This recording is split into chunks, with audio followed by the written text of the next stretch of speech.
Hello friends, स्वागत है आप सभी का आज की एक नई वीडियो में। जैसा कि यूपी आंगनबाड़ी भर्ती से जुड़ी हुई एक बड़ी अपडेट निकल करके आ रही है कि आपकी जो भर्ती है उसका फाइनल रिजल्ट कब आएगा, मेरिट लिस्ट कब आएगी और कहां से आप लोग अपनी मेरिट लिस्ट को देख पाएंगे। जैसा कि बहुत सारे दोस्तों के कमेंट आ रहे हैं कि आपके ज़िले की जो है मेरिट कब आने वाली है।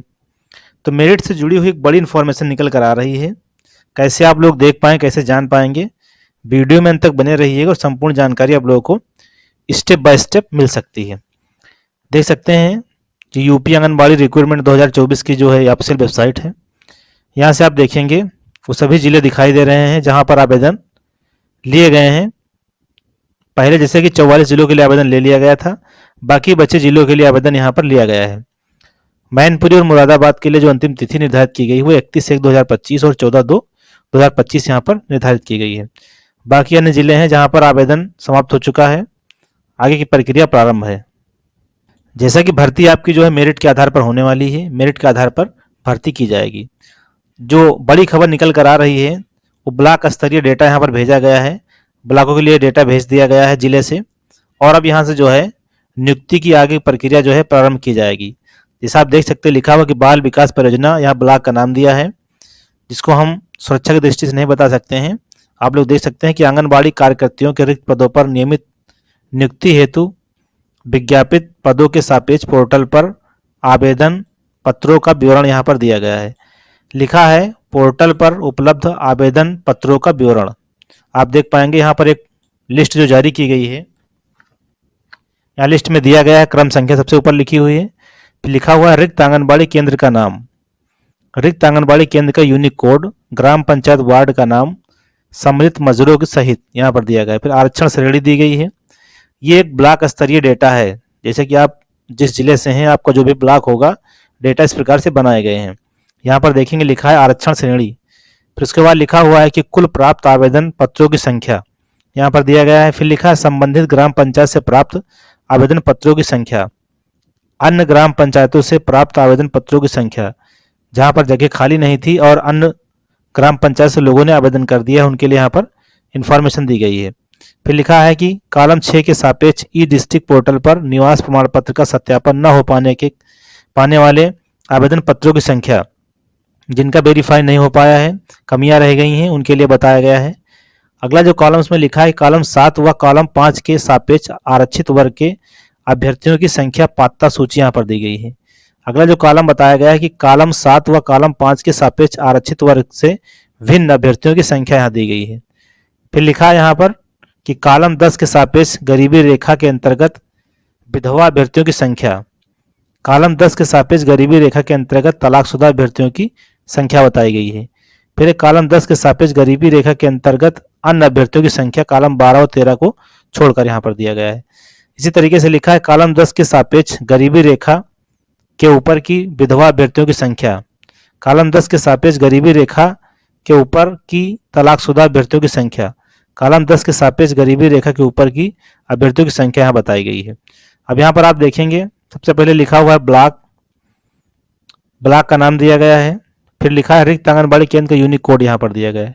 इसी तरीके से लिखा ग्राम पंचायत वार्ड का नाम सम्मिलित मजरों सहित दिया गया है।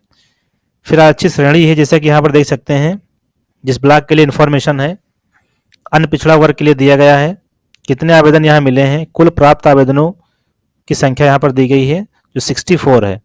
फिर उसके बाद दिया गया है कि संबंधित ग्राम पंचायत से प्राप्त आवेदन पत्रों की संख्या, तो यहाँ पर जो ग्राम पंचायत है वहाँ से 10 आवेदन यहाँ पर किए गए हैं। इसी तरीके से आप देखेंगे लिखा है अन्य ग्राम पंचायतों से प्राप्त आवेदन पत्रों की संख्या, जो अन्य से किए गए 41 आवेदन किए गए हैं। इसी तरीके से ई डिस्ट्रिक्ट पोर्टल पर जिनके डेटा मैच नहीं किए हैं, सत्यापन न होने वाले आवेदन पत्रों की संख्या यहाँ पर दी गई जो 13 है। जिस ब्लॉक के लिए है कि 13 यहाँ पर आवेदन जो है वो गलत पाए गए हैं, इनका वेरिफिकेशन नहीं हो पाया है, जिस कारण इनके फॉर्म को रिजेक्ट कर दिया गया है। इसी तरीके से दिया गया कि आरक्षित वर्ग के अभ्यर्थियों की संख्या जो आरक्षित श्रेणी में आते हैं उनकी संख्या यहाँ पर 9 बताई गई है। इसी तरीके से आप देखेंगे कि लिखा हुआ है कि कॉलम 7 व 5 के सापेक्ष आरक्षित वर्ग से भिन्न अभ्यर्थियों की संख्या क्या यहाँ 0 बताई गई है। इसी तरीके से गरीबी रेखा के अंतर्गत विधवा अभ्यर्थियों की संख्या यहाँ पर 0 इस ब्लॉक में है। इसी तरीके से गरीबी रेखा के अंतर्गत तलाकशुदा अभ्यर्थियों की संख्या दी गई है 0 है। इसी तरीके से आप देख पाएंगे यहाँ पर दिया गया है। तो एक बड़ी अपडेट निकल करके आ रही है, जो डीपीओ कार्यालय से सीडीपीओ को लिस्ट भेजी गई है जो ब्लॉक स्तरीय हैं। यहाँ पर इनको डेटा भेजा गया है। अब इसके बाद में इनके डेटा मैच कराने के लिए, डॉक्यूमेंट वेरिफिकेशन के लिए आपको जो है कॉल किया जाएगा। यदि आपका नाम होगा लिस्ट में, सारा डेटा आपको मैच कर जाएगा, तो यहाँ पर आपको जो है इन्फॉर्मेशन दी जाएगी। तो जैसे यहाँ पर देख सकते हैं, आरक्षित श्रेणी है कि अन्य पिछड़ा वर्ग के लिए बताया गया है, फिर अनारक्षित है, अनारक्षित जहाँ जहाँ सीटें जैसे खाली थी, आर्थिक रूप से कमजोर वर्ग के लिए है, अनुसूचित जाति, अन्य पिछड़ा वर्ग यहाँ पर दिया गया है।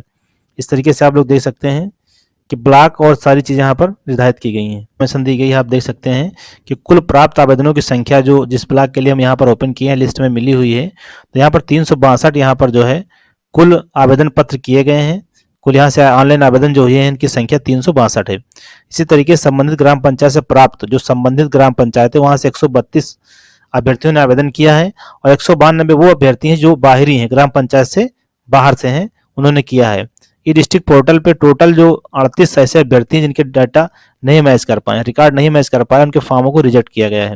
इसी तरीके से जो यहाँ पर आरक्षित वर्ग के अभ्यर्थियों की संख्या जो बताई गई है टोटल 121 है। और यहाँ पर देखेंगे कि आरक्षित वर्ग से भिन्न जो अभ्यर्थी हैं उनकी संख्या यहाँ पर दी गई है। यहाँ पर लिस्ट को जो है वेरीफाई किया गया है, और उसके बाद में ये जो है बंद लिफाफे में डिटेल्स को भेज दी गई है यहाँ सीडीपीओ के पास में। अब सीडीपीओ के पास में डॉक्यूमेंट वेरिफिकेशन होगा इन सभी अभ्यर्थियों का जिनके नाम इसमें दिए गए हैं, और फिर उसके बाद में अंतिम चयन परिणाम जारी किया जाएगा। तो आप लोग देख सकते हैं इसी तरीके से आपके जिले के भी मेरिट लिस्ट और नाम जो है जारी किए जाएंगे। ऑनलाइन डिटेल्स आपको देखने को नहीं मिलेंगी। ये सभी चीज़ें जो हैं पूरी तरीके से ऑफलाइन है, और ये डीपीओ कार्यालय से भेजी गई हैं सीडीपीओ के लिए। फिर वहाँ से डॉक्यूमेंट वेरिफिकेशन आपका कराया जाएगा, जहाँ पर एक सीट के लिए 3 लोगों को बुलाया गया है, 3 लोगों को मौका दिया गया है। यदि उस ग्राम पंचायत में कोई तलाकशुदा या कोई जो है विधवा महिला अभ्यर्थी है तो पहले नियुक्ति उसी को दी जाएगी, बाकी बाद में दिया जाएगा। यदि कोई अगर विधवा महिला है तो वहाँ पर कोई मेरिट लिस्ट का प्रावधान नहीं है, उसे ही इसमें जो है मौका दिया जाएगा। तो इस तरीके से आप लोग देख सकते हैं, जहाँ पर मेरिट लिस्टें नहीं जारी की गई हैं जैसा बताया गया है, अभी आपकी जो डेट है समाप्त हो चुकी है आवेदन के लिए।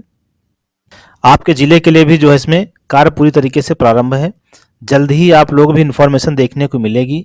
बाकी जो आप लोग कमेंट कर रहे हैं कि हमारे ज़िले की मेरिट लिस्ट कब आएगी, तो मेरिट लिस्ट इसकी कोई ऑनलाइन नहीं शो करेगा कि ऑनलाइन आप देख पाएँ कि आपकी मेरिट कितनी है। यहाँ पर जो अंतिम चयन होगा, परिणाम होगा, वहीं पर आपको देखने को मिलेगा। ये लिस्ट आपको वहाँ देखने को मिल जाएगी। बाकी यहाँ पर ऑनलाइन कोई रिजल्ट आने वाला इस तरीके से अभी नहीं है, जब तक कि डॉक्यूमेंट वेरिफिकेशन नहीं हो जाता है। जिनका नाम होगा उनको कॉल किया जाएगा और डॉक्यूमेंट उनका वेरिफिकेशन कराया जाएगा। तो ये सूचनाएं थी जो आंगनबाड़ी भर्ती से जुड़ी हुई थी। यदि आपकी कोई राय हो तो कमेंट बॉक्स में ज़रूर बताएं। मिलते हैं नेक्स्ट वीडियो नई इन्फॉर्मेशन के साथ, तब तक के लिए नमस्कार।